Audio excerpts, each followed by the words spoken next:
clever athlete. A super sleuth. An animal that relies on gut instinct and lies right under our noses. The dog. Across the country, more than half of the population depend on these furry creatures for emotional support, everyday help, or pure entertainment.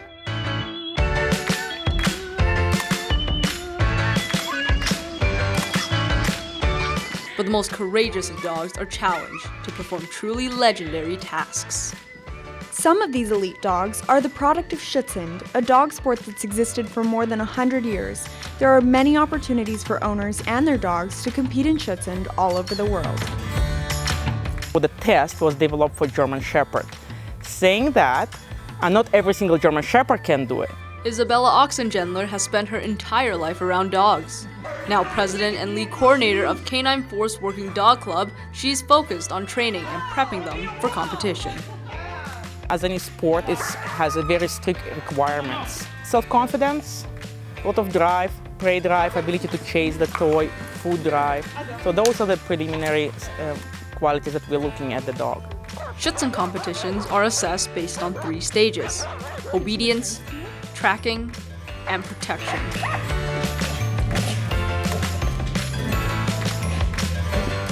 In obedience, dogs learn the art of sitting and heeling. After mastering basic commands, trainers challenge their dogs to dip their heads to the ground for the second stage of Schutzhund. Tracking is a very specific discipline the dog is required to follow step-by-step sense. There is also 90 degrees corners and a small article the dog needs to indicate. Tracking is one of the most difficult elements for handlers to teach their dogs because the exercise banks on the weather. Our dogs don't track with eyes, so we want to make sure that our dogs track with the nose down.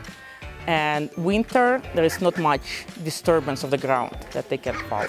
Precision is the base of both obedience and tracking, but is the core fundamental of the last stage in Schutzhund training: protection. In protection, handlers enlist the aid of volunteers known as helpers. During practice, helpers slip on an arm sleeve and play the part of an escaped criminal. A helper is very important because it's the person who will develop the dog, who can break or make the dog. Right? So something that you can really not learn it over internet or in a college is just put the pants on and trust and have people who actually trust you to work the dog. Although the job of a helper is very important, it isn't easy. Dominic Scarberry has been a helper for Schutzhund since he was 12. A lot of technique goes into it. The technique that you can repeat dog after dog after dog after dog for 24, 30 dogs in a day. A lot of people don't think that's a lot, but when you actually see a routine and see it going, it's a lot. It's very taxing on the body.